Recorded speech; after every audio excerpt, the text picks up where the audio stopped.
أعوذ بالله من الشيطان الرجيم بسم الله الرحمن الرحيم وصلى الله وسلم على سيدنا وحبيبنا ونبينا محمد وعلى آله وصحبه أجمعين إن الحمد لله نحمده ونستعينه ونستغفره ونعوذ بالله من شرور أنفسنا ومن سيئات أعمالنا من يهدي الله فهو المهتد فمن يضلل فلن تجد له وليا مرشدا ونشهد أن لا إله إلا الله ونشهد أن محمدا عبده ورسوله اللهم اكرمنا بنور الفهم وافتح علينا بمعرفة العلم وارزقنا بحلاوة الإيمان وصدق الإخلاص في كل حال يا أكرم الأكرمين ويا رب العالمين آمين آمين آمين. أما بعد mes chers sœurs, mes chers frères, assalamu alaikum wa rahmatullahi wa barakatuh fi hada shahr al-mubarak. Alors pourquoi cette problématique? Simplement parce que c'est ce que je constate, moi, mais aussi mes collègues psychologues, nous constatons la recrudescence, effectivement, et l'exacerbation des troubles anxieux qu'on appelle les troubles anxieux généralisés. Et effectivement, cette épidémie, cette ibtila, Allahumma arfa alayna hada al-ibtila, inshallah an qarib, mais cette ibtila est source effectivement de non-apaisement, est source d'anxiété. Et donc, les personnes qui déjà à l'époque avaient un terrain anxieux, nous sentons aujourd'hui pendant les consultations que tout est en train d'exploser. Et que vraiment, subhanallah, qu'est-ce qui est en train de prendre le dessus aujourd'hui, en tous les cas, dans nos consultations, c'est la peur. C'est la crainte, subhanallah. C'est la peur, c'est la crainte d'un monde qui va de plus en plus mal. C'est la peur de ne pas s'en sortir, c'est la peur d'aller de mal en pis. C'est cette peur, effectivement, et les personnes qui sont dans cette anxiété généralisée regardent la vie à travers le prisme de la peur. Alors que, subhanallah, et je débuterai par ça, je pense qu'il est important de comprendre qu'Allah Azza wa Jal, à plusieurs reprises, le Coran Karim nous incite et nous dit et nous promet, subhanallah, et nous dit, notamment dans le verset 38 que j'aime à dire et à répéter lors de mes interventions, verset sur le Al-Baqarah, Allah Azza wa Jal nous dit فَمَنْ تَبِهَ هُدَايَ فَلَا خَوْفٌ عَلَيْهِمْ وَلَا هُمْ يَحْزَنُونَ. C'est-à-dire qu'Allah Azza wa Jal, de prime abord, et à plusieurs reprises, le Coran Al-Karim nous dit ne vous inquiétez pas. Si vous êtes dans ma promiscuité, si vous êtes auprès de moi, sachez-le, vous ne serez atteint ni par la peur, ni par le corollaire de la peur, c'est-à-dire al-hazn, la tristesse. Et c'est dire combien, subhanallah, c'est un garant. Et je ne cesse de dire au quotidien, et j'espère que vous en faites de même, mes chers frères et sœurs ici présentes, alhamdulillah ala ni'mat al-islam. Parce que nous comprenons et nous savons aujourd'hui combien l'islam ou alhamdulillah al-salam qui doit se dégager de cette religion juste magnifique, c'est vraiment, subhanallah, ce qu'Allah veut pour nous. Allah veut pour nous, effectivement, qu'au quotidien, nous arrivons à dompter notre âme et à être dans nafsul mutma'inna. Allahumma ja'alna kulluna min al-mutma'innin. Voilà ce que Allah nous demande. Et c'est vrai que je n'ai de cesse à dire et à conseiller à mes patients qu'à partir du moment où je ne sens un non-apaisement, à partir du moment où effectivement, d'un côté comme dans un autre, dans mon environnement, il y a quelque chose qui ne m'apaise pas, je vais essayer d'abord dans l'introspection de comprendre d'où cela vient, quelle est la source, pourquoi est-ce que je suis dans ce non-apaisement et faire en sorte de pouvoir fermer la porte du non-apaisement pour pouvoir m'apaiser. Allô? Simplement pourquoi? Parce qu'effectivement, encore une fois, j'en veux pour preuve un autre verset coranique que j'aime beaucoup à citer, lorsqu'Allah Azza wa Jal dans Surat al-Fajr, de l'aube, nous dit بعد أعوذ بالله من الشيطان الرجيم يا أيتها النفس المطمئنة ارجعي إلى ربك راضية مرضية فادخلي في عبادي وادخلي جنتي. Qu'est-ce que cela veut dire? Qu'est-ce qu'on doit comprendre derrière, à mon sens, à mon humble sens? Wallahu a'lam wa a'la. Il est dit, Allah nous dit, ô toi âme apaisée. Encore une fois, il aurait pu dire ô Bani Adam, ya Bani Adam, ô toi le musulman, ô toi le croyant.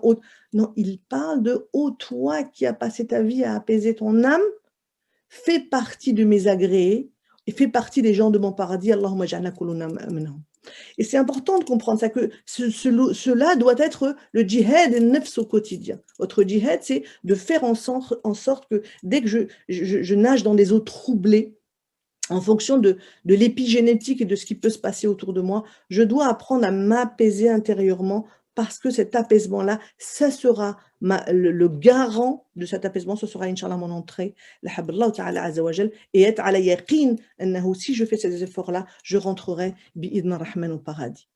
Bi'idhnillah, Allahumma ja'alna kulluna min ahl al-firdaws al-a'la. Et donc, pourquoi cette thématique aujourd'hui? Dans un contexte national et international marqué par la montée de la violence, l'explosion des discriminations, et les pandémies, etc. Le principal défi que nous devons relever aujourd'hui, c'est de trouver la voie de l'apaisement. Ya Ilahi, ya Arhamar Rahimin, ya Rab. Je pense qu'il est très, très important de se dire et de ne pas passer à côté de notre vie, comme je vois beaucoup de mes patients, ils passent à côté de leur vie entière et ils ne comprennent pas. Pour eux, c'est naturel de stresser, c'est naturel d'être dans l'anxiété, c'est naturel d'avoir peur. Non, ce n'est pas naturel en fait. C'est une construction de notre mental. Et il est important déjà de comprendre effectivement que nous n'en aurons pour déboire que des maladies, de la somatisation et en tous les cas pas l'apaisement du cœur qu'Allah nous demande d'avoir au quotidien. Il arrive des moments de la vie qui nous remplissent de stress, d'inquiétude. Le stress, l'inquiétude, l'anxiété fait partie de la vie. Fait partie de la vie au quotidien. Les ibtilas font partie de la vie. Le but, mes chers frères et sœurs, c'est de ne pas rester dans la synchronicité, dans la récurrence. Lorsque j'ai le droit d'être inquiète, bien entendu, j'ai le droit d'être en stress, le but est de ne pas rester dans cet état-là.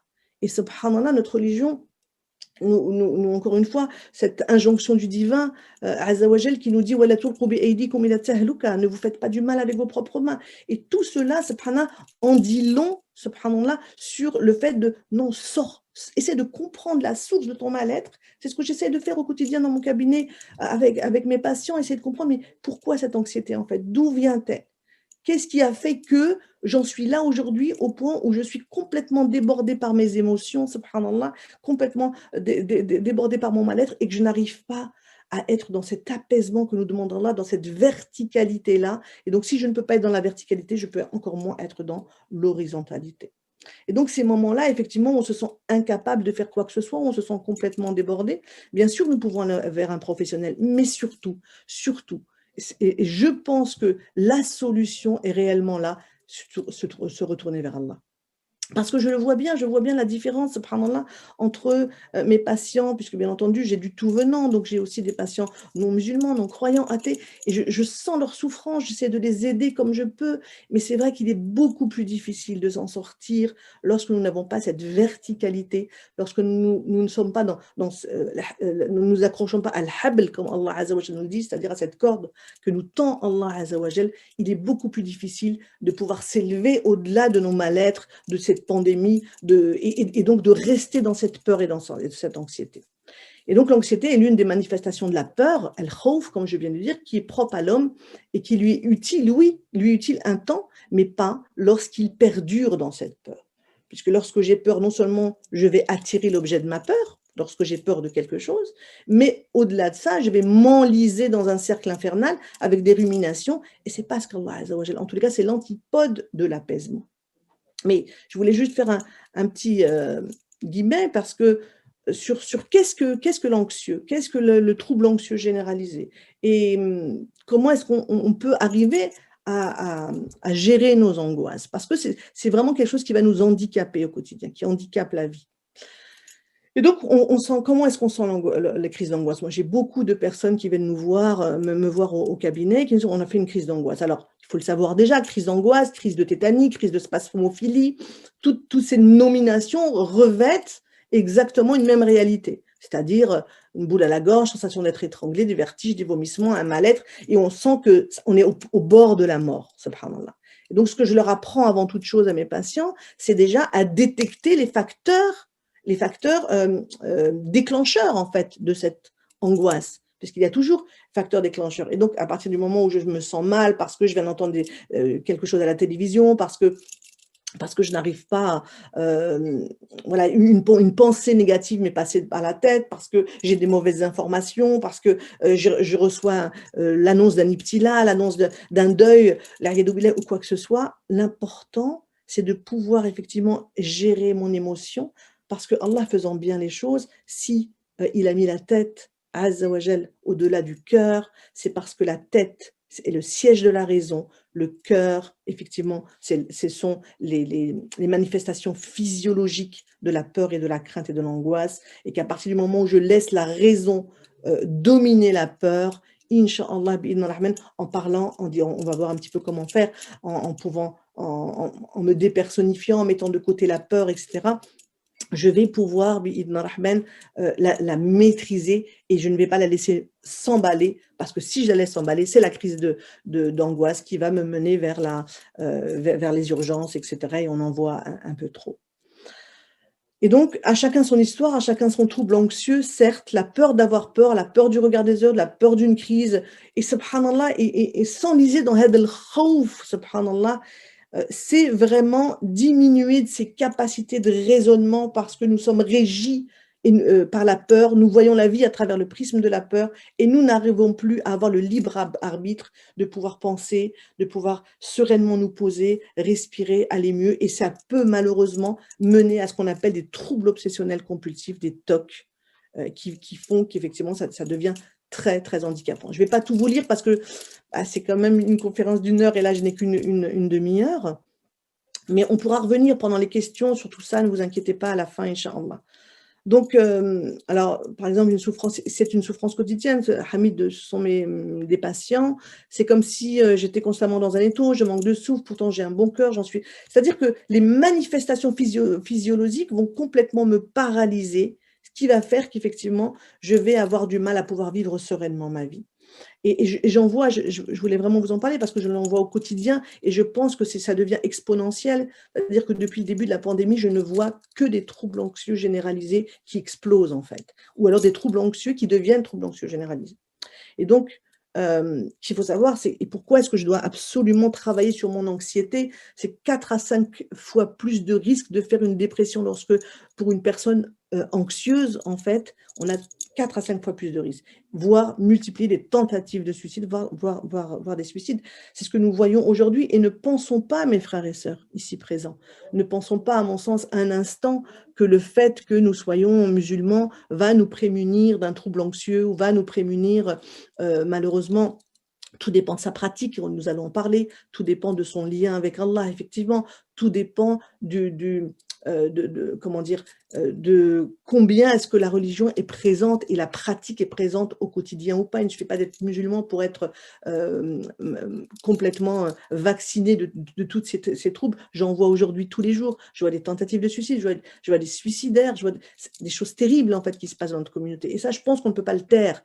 On ne peut pas dire, voilà, parce qu'on est musulman, ou alors encore plus, ce que j'entends aussi, c'est qu'on peut dire, oui, mais normalement, tu as l'islam, tu as tout. Là, encore une fois, avec tout le respect que j'ai pour les personnes qui disent cela, je pense que tout dépend de mon rapport au divin. Il ne suffit pas d'avoir la marque de musulmans pour pouvoir aller mieux. Non, moi je ne vois 90% ce sont que des musulmans et qui sont en grande, grande, grande souffrance. Il faut l'accepter, il faut le comprendre, il faut en comprendre les sources, mais il faut surtout le traiter. Et je pense réellement que le premier des traitements, c'est réellement le dhikr, le rapprochement du divin au quotidien, comme nous allons voir. Mais donc je reste sur un petit peu l'explication de ce que c'est. C'est une maladie très fréquente, 10 à 12% de la population dite adulte, d'accord. Mais la grande anxiété est une maladie dont on parle peu parce que difficile à être perçue comme telle dans une société marquée par le conformisme. Une des pires conséquences de cette pathologie, c'est la culpabilité. Parce que au-delà du fait que ces personnes vont mal, ce qui se passe, c'est qu'en plus se rajoute la culpabilité, encore plus chez nous musulmans, la culpabilité de nous dire, oui, mais normalement, justement, ce que je disais à l'instant, normalement, j'ai l'islam, je n'ai pas du tout à avoir à vivre ce genre de choses. Oui, mais tout dépend de ton islamité, tout dépend de comment est-ce que tu pratiques au quotidien, tout dépend de ton rapport au divin, tout dépend c'est par là cette fameuse citadelle du musulman, est-ce que c'est-à-dire les adkar al-masa ou adkar al-sabah, où est-ce que j'en suis dans mes dhikr, etc. Où est-ce que j'en suis dans la vibration de mon cœur vis-à-vis d'Allah. Et tout ça, je pense que nous sommes dans une période propice, non seulement parce que nous sommes en pleine pandémie, mais aussi et surtout parce que nous sommes en plein Ramadan, pour pouvoir se poser la question. Pour pouvoir se dire, mais où est-ce que j'en suis, subhanallah, dans mon rapport au divin? Certes, walhamdulillah, alhamdulillah, rabbil alamin, je suis musulman, je suis musulmane, mais comment est-ce que cela se traduit dans mon quotidien? Est-ce que effectivement je suis sous la peur au quotidien, la peur d'un futur hypothétique négatif? Est-ce que je suis dans mes ruminations du passé au quotidien? Ou est-ce que j'arrive simplement à vivre sereinement dans le présent? C'est cela, je pense que la bonne question à se poser est là, à se dire où est-ce que j'en suis, subhanallah. Hasibu anfusakum qabla an tuhasabu.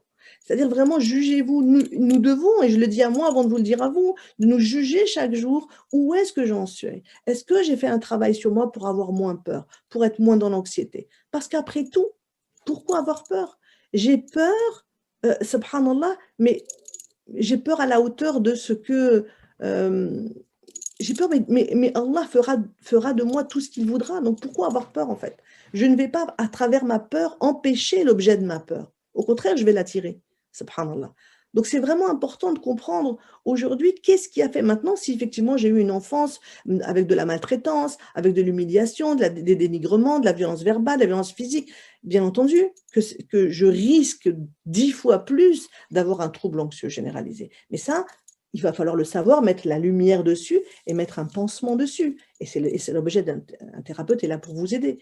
Déjà, comprendre la source, c'est déjà vouloir changer et vouloir vous améliorer, la habla ta'ala. Donc, il y a cette compréhension-là, mais au-delà de ça, il y a aussi le fait d'essayer de me, allez, comment dire, un petit peu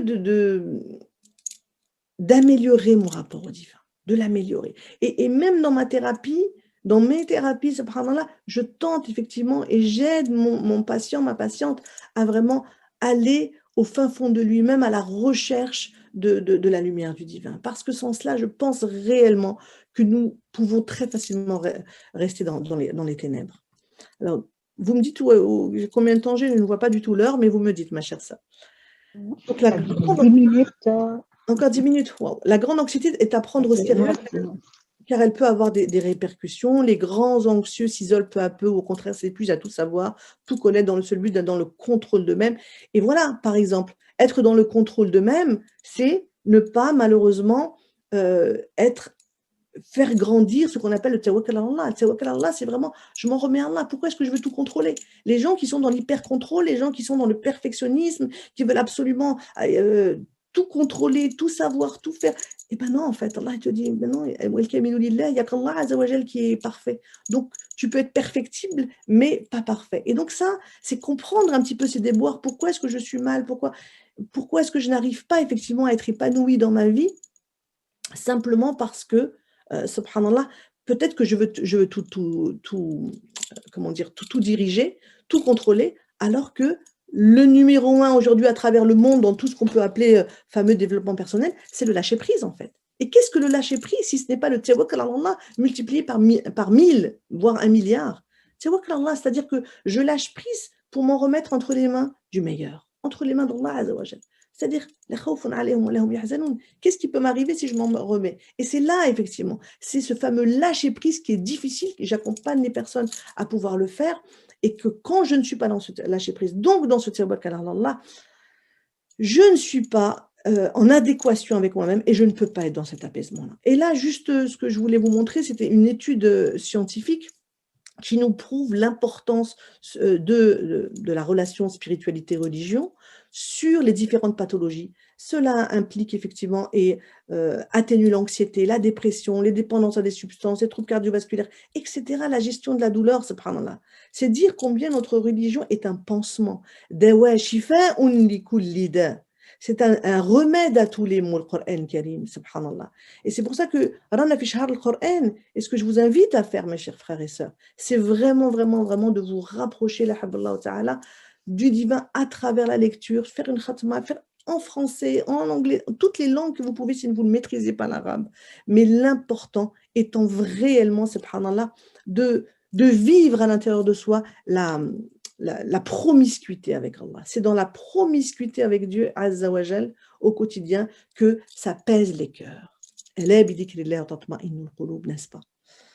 Ben voilà le verset, n'est-ce pas, en souvenir de Dieu que ça pèse les cœurs, sur le Ra'd, subhanallah, le souvenir de Dieu qui apaise les cœurs.